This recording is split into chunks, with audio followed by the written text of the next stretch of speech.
Esperanza Villalobos n'aurait jamais imaginé vivre seule dans cette maison à son âge.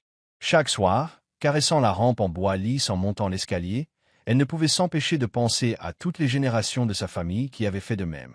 Cette maison de Maple Street appartenait à sa famille depuis plus d'un siècle, et elle y avait vécu la majeure partie de sa vie. Il y a 20 ans, le mari d'Esperanza, Matteo, l'a quittée pour sa secrétaire de 25 ans. Leur fils, Cruz, n'avait que 12 ans à l'époque. Elle se souvenait du jour où Matteo lui avait annoncé son départ comme si c'était hier. Ils se tenaient dans leur cuisine, évitant son regard, tâtonnant avec son alliance. « Je suis désolé, Esperanza. Je n'ai jamais voulu que ça arrive, dit-il d'une voix à peine plus forte qu'un murmure. Elle resta plantée là, agrippée au comptoir de la cuisine jusqu'à ce que ses jointures blanchissent. « Est-ce qu'elle te rend heureux, Matteo ?» demanda-t-elle en essayant de garder une voix posée. Il hocha la tête, sans la regarder. « Je veillerai à ce que Cruz soit pris en charge. Je lui verserai une bonne pension alimentaire, et il a tenu sa promesse. Chaque mois, l'argent rentrait sans faute. Esperanza avait économisé chaque centime pour financer les études de Cruz, faisant des heures supplémentaires dans l'agence de marketing pour couvrir leurs dépenses quotidiennes. Heureusement, la maison était déjà payée pour le dernier cadeau que lui avait fait sa grand-mère. Cette maison avait été son point d'ancrage tout au long de sa vie. Film Cruz l'a même utilisé une fois pour un film d'époque sur la guerre de sécession, affirmant qu'elle capturait parfaitement l'essence de cette époque. La productrice a proposé de l'acheter pour une somme exorbitante, mais elle n'a pas pu la vendre. Cette maison n'était pas que murs et fenêtres. C'était son héritage, son histoire. Après le départ de Matteo, Esperanza s'est investie à fond dans son travail et l'éducation de Cruz. Sortir avec quelqu'un ne lui semblait jamais approprié. Ses collègues essayaient de la caser, mais elle refusait toujours. « Je suis mariée à ma carrière », plaisantait-elle, mais en vérité, elle avait perdu foi en l'amour. Cruz était devenu tout son univers. Elle s'assurait qu'il avait tout ce dont il avait besoin. Amour, soutien, conseil. Ils avaient leurs habitudes, petit déjeuner ensemble chaque matin, devoir à la table de la cuisine, soirée cinéma le dimanche. Il a obtenu son diplôme avec mention et a intégré une bonne université grâce à la pension alimentaire de son père. Quand Cruz a ramené Xiomara du travail l'année dernière, Esperanza s'est efforcée de lui être accueillante. Xiomara semblait plutôt gentille, toujours souriante, complimentant la maison, demandant des photos de famille. Mais quelque chose a changé. Peut-être était-ce dû à son sourire qui n'atteignait jamais ses yeux, ou à sa façon de changer de sujet dès qu'il était question de travail. Pourtant, Esperanza se disait qu'elle était simplement une mère surprotectrice. « Maman, on va se marier », annonça Cruz au cours d'un dîner. Esperanza se souvenait avoir forcé un sourire et les avoir serrés dans ses bras, refoulant ce sentiment tenace. « Je suis si heureuse pour vous deux », avait-elle dit, et elle le pensait vraiment, ou du moins elle voulait le penser. Le mariage était petit mais charmant. Esperanza était assise au premier rang, regardant son fils promettre sa vie à cette femme qu'elle connaissait à peine. Matteo était là aussi avec sa nouvelle famille, sa deuxième épouse et leurs jumeaux adolescents. Ils se saluèrent poliment, mais ne parlèrent pas. Au début, tout semblait aller pour le mieux. Ils avaient trouvé un appartement à l'autre bout de la ville et travaillaient tous deux dans la même start-up technologique. Esperanza les invitait parfois à dîner et observait Xiomara inspecter tout dans la maison de son regard calculateur. Mais elle n'aurait jamais imaginé à quelle vitesse les choses changeraient, ni que sa vie paisible allait basculer. Esperanza était au travail lorsqu'elle reçut l'appel de Cruz. Sa voix tremblait et elle voyait bien qu'il avait pleuré. « Maman, il licencie la moitié de l'entreprise. Xiomara et moi étions licenciés. Son coeur se serra. » Elle savait combien il était difficile de perdre son emploi. Elle avait vu suffisamment de collègues traverser cette épreuve au cours de ses années dans le marketing. « Respire profondément, Mapuche. Dis-moi ce dont tu as besoin. On ne pourra pas payer le loyer du mois prochain, dit-il d'une voix à peine plus forte qu'un murmure. Nos économies. Elles sont presque épuisées. Après quelques calculs rapides, Esperanza a transféré suffisamment d'argent pour couvrir 3 mois de loyer de leur appartement. Ce n'était pas une petite somme, mais elle avait des économies et c'était son fils. Cela devrait vous donner à tous les deux le temps de trouver un nouvel emploi, lui dit-elle. Les semaines qui suivirent furent un mélange d'espoir et de déception. Cruz décrocha un nouveau poste dans une petite entreprise, mais le salaire était nettement inférieur à celui qu'il gagnait auparavant. Xiomara, quant à elle, Eh bien, Esperanza essayait de ne pas la juger, mais sa recherche d'emploi semblait, au mieux, peu enthousiaste. Quand Esperanza leur rendait visite, elle trouvait souvent Xiomara en train de consulter les réseaux sociaux au lieu de consulter les offres d'emploi. Puis, un autre appel de Cruz arriva, juste au moment où les 3 mois touchaient à leur fin. « Maman, je déteste te demander ça, mais est-ce qu'on pourrait rester chez toi un moment? Juste le temps que les choses s'améliorent. » Esperanza regarda autour d'elle dans sa grande maison vide, pensant à toutes les pièces inutilisées. « Bien sûr, ma chérie, tu sais qu'il y a toujours de la place pour toi ici. » Ils arrivèrent un dimanche après-midi, leur voiture pleine à craquer. Tandis qu'Esperanza les aidait à porter des cartons jusqu'à l'ancienne chambre de Cruz, elle ne put s'empêcher de remarquer le regard de Xiomara parcourant la maison, observant tout avec une intensité qui la mettait mal à l'aise. « Esperanza, dit-elle d'une voix douce et sirupeuse, ta chambre principale est tout simplement magnifique. Et ce bureau à domicile, aménagé comme tel, serait parfait pour travailler pendant notre recherche d'emploi. Cruz et moi pourrions peut-être prendre cette chambre. Elle est plus grande, et comme nous sommes deux... » « Désolé, Xiomara, dit Esperanza fermement mais poliment. Mais c'est mon espace personnel. J'ai besoin de mon bureau pour travailler, et je dois parfois répondre au téléphone tard le soir. L'ancienne chambre de Cruz est spacieuse, et vous disposerez de nombreux rangements dans la chambre d'amis de l'autre côté du couloir. Le visage de Xiomara se décomposa, bien qu'elle ne dît rien, son regard fit froid dans le dos d'Esperanza. Elle pinça les lèvres et se détourna, tirant sa valise dans l'escalier avec plus de force que nécessaire. Cruz adressa un sourire d'excuse à sa mère. « Merci pour ça, maman. On apprécie vraiment. » La vie s'installa dans une nouvelle routine. Du moins c'est ce qu'Esperanza essayait de se dire. Chaque matin, elle se levait à 6 heures, préparait du café et partait travailler. Cruz partait à peu près à la même heure pour son nouveau travail, et Xiomara. Eh bien, Xiomara dormait encore. Esperanza essaya de ne pas trop y penser les premiers jours. Elle postulait probablement encore en ligne, se dit-elle. Mais au fil des jours, une tendance s'imposa, impossible à ignorer. Chaque soir, en rentrant du travail, Esperanza retrouvait Xiomara exactement là où elle était le matin même, affalée sur le canapé du salon, son téléphone à la main, entourée de sacs de collation vides et de tasses à café. La vaisselle de son déjeuner était empilée dans l'évier, les miettes éparpillées sur le plan de travail. « Comment s'est passée ta recherche d'emploi aujourd'hui » demandait Esperanza d'une voix légère. « Oh, vous savez, rien de vraiment digne de mes qualifications, » répondait Xiomara, sans lever les yeux de son téléphone.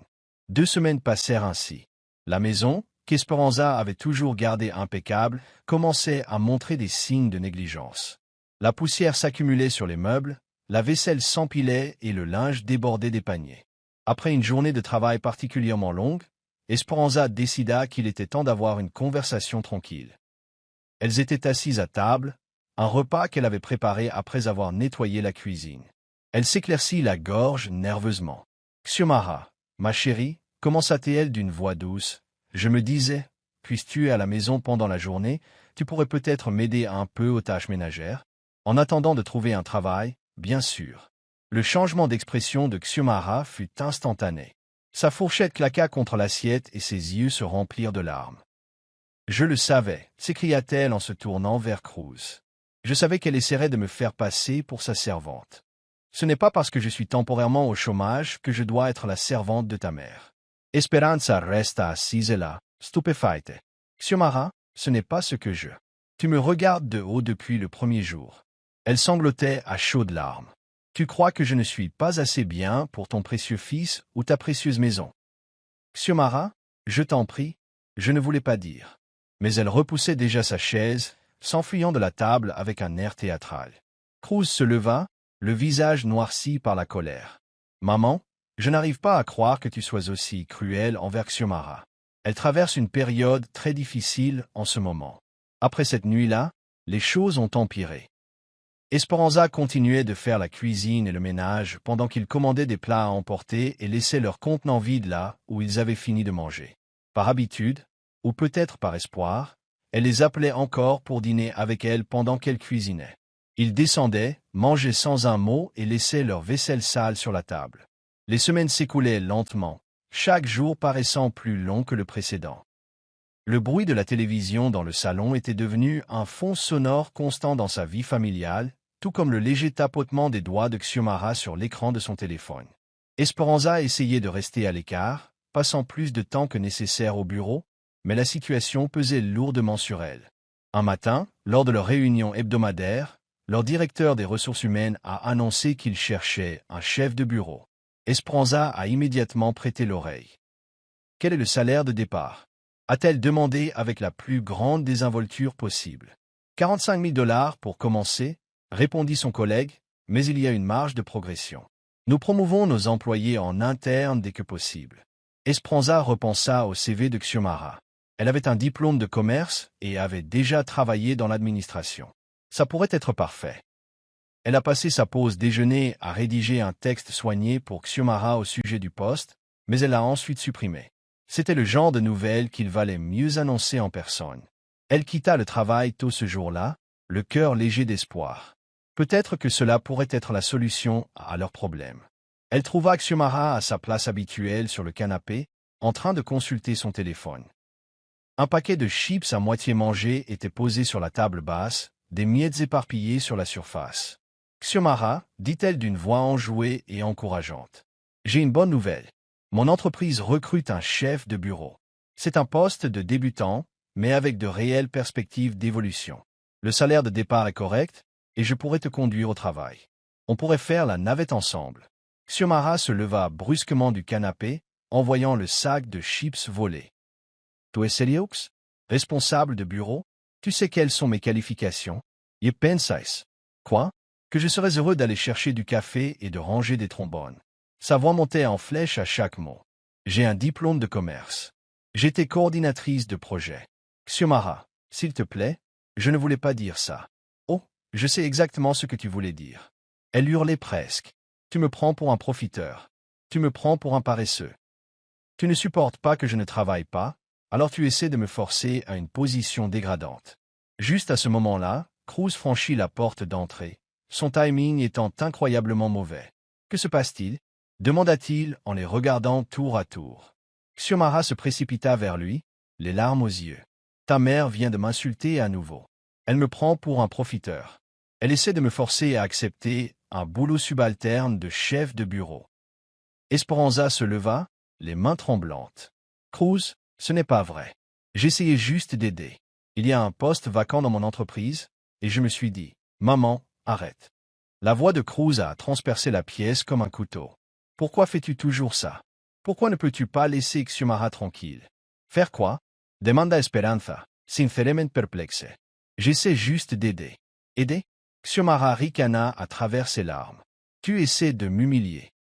Elle monta les escaliers en courant, ses sanglots dramatiques résonnant dans la maison. Cruz lança à sa mère un regard de pure déception. Je n'aurais jamais cru que tu pouvais être si difficile à vivre, maman, dit-il en secouant la tête. Tu es toujours en train de faire des histoires. C'est comme si tu ne pouvais pas t'en empêcher. Il suivit sa femme à l'étage, laissant Esperanza seule dans le salon. Elle se laissa retomber dans son fauteuil, son café à moitié terminé refroidissant dans ses mains. Commençant à dramatiser, elle murmura pour elle-même ces mots au goût amer. En 62 ans, personne ne l'avait jamais accusée de dramatiser.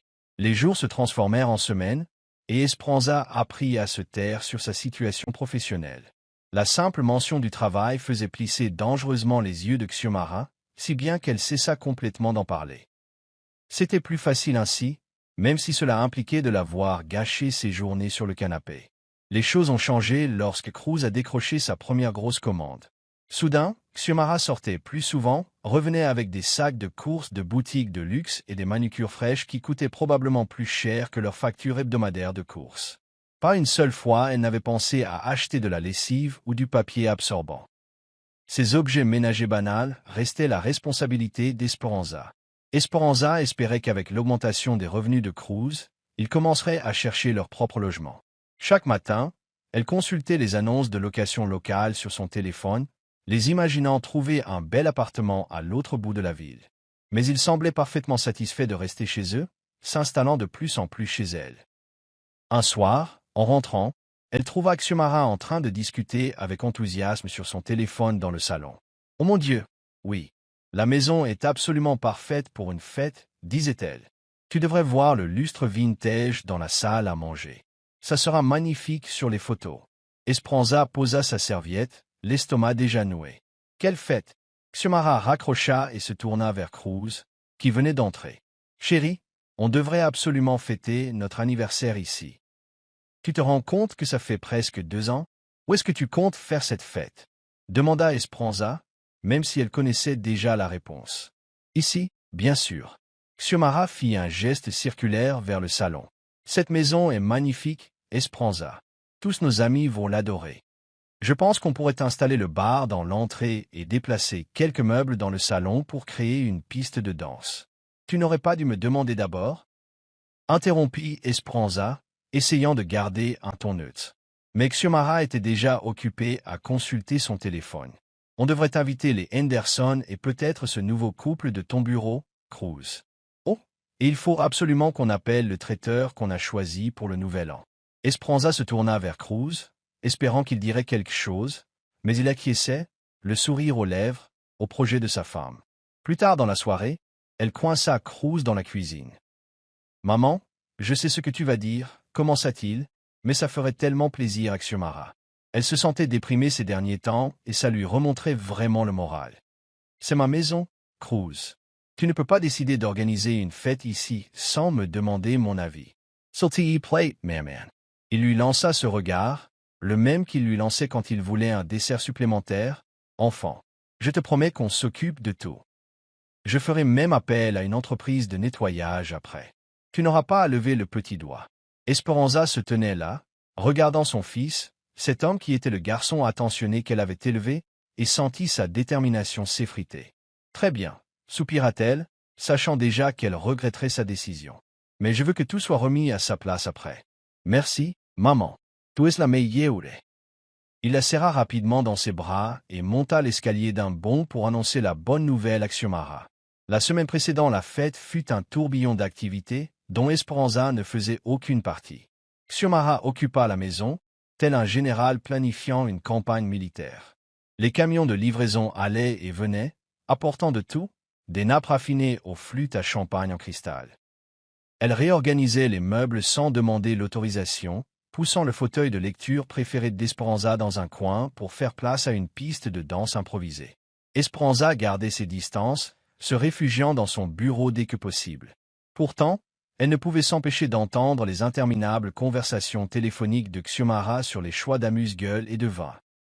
Le vase ancien de sa grand-mère avait été déplacé pour faire place à des compositions florales élaborées, et ses photos de famille avaient été retirées pour être remplacées par des guirlandes lumineuses et des lampions.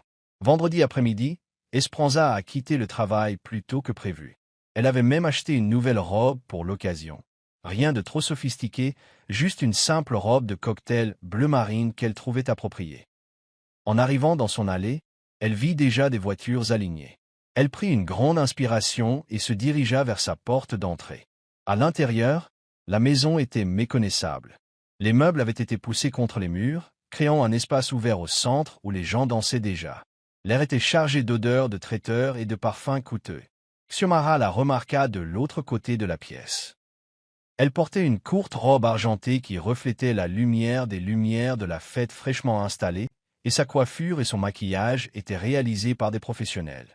Elle s'excusa du groupe auquel elle s'adressait et se dirigea vers Esperanza, le visage figé dans un sourire artificiel. « Esperanza, dit-elle d'une voix douceâtre mais suffisamment forte pour que les invités à proximité l'entendent, je pensais que tu serais déjà parti. » Esperanza cligna des yeux, perplexe.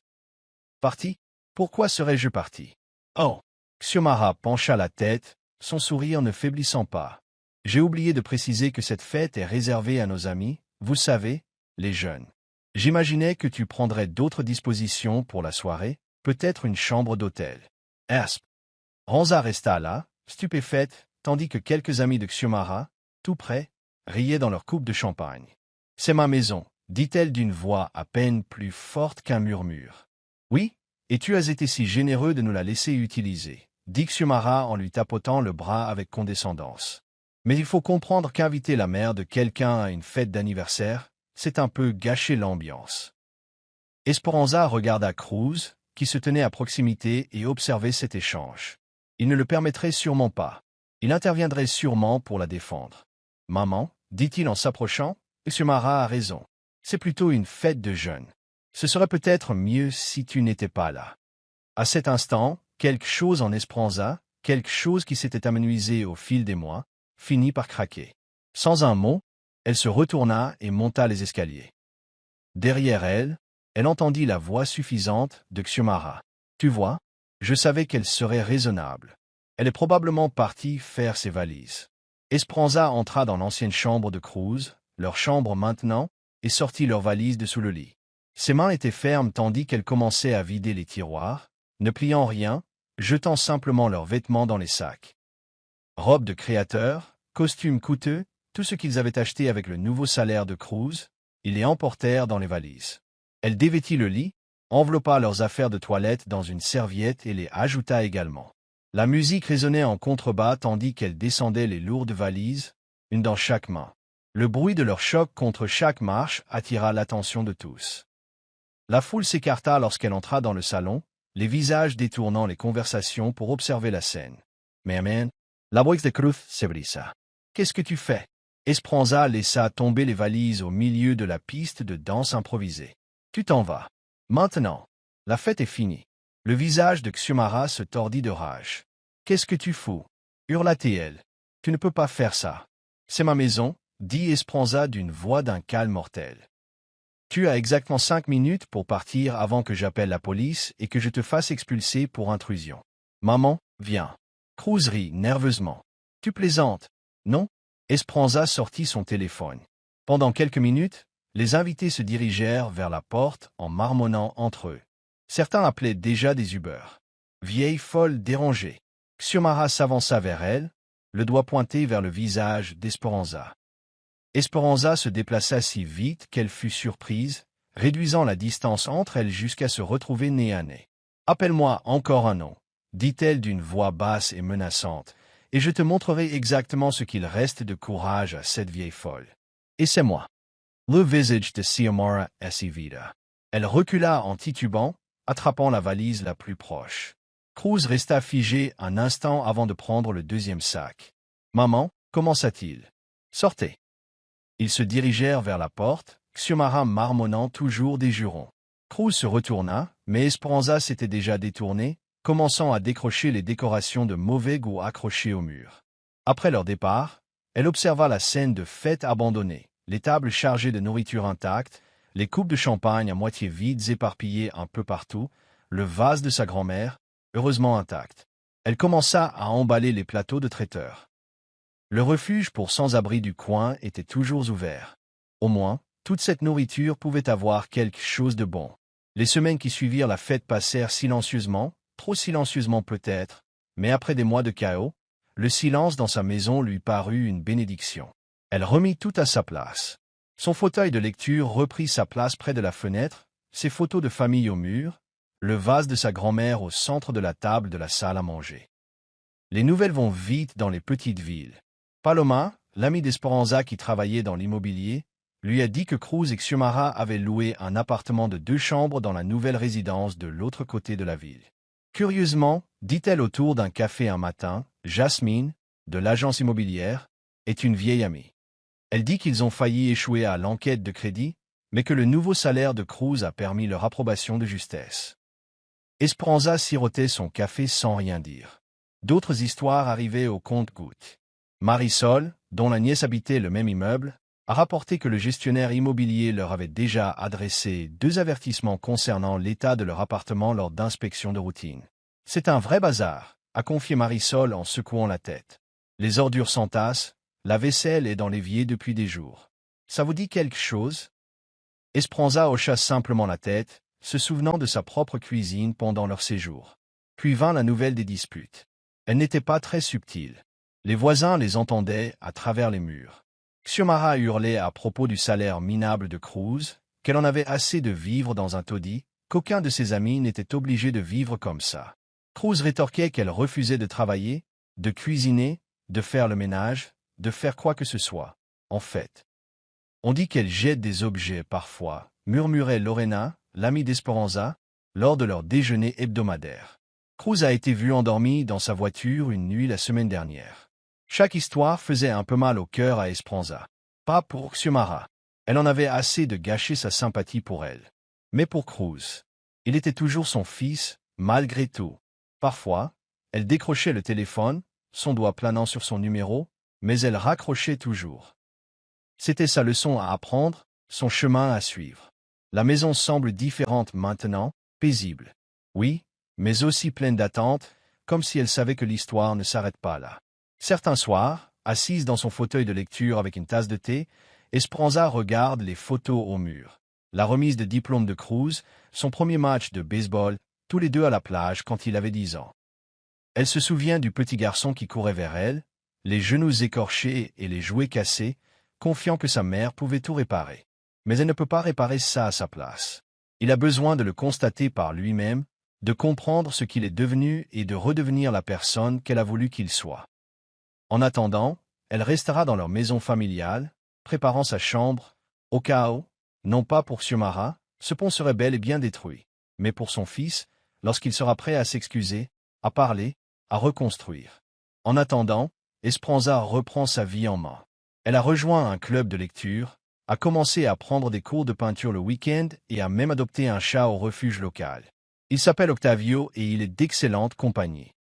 Il s'assoit auprès d'elle le soir, ronronnant de contentement pendant qu'elle lit, aucun des deux n'éprouvant le besoin de combler le silence par des paroles creuses.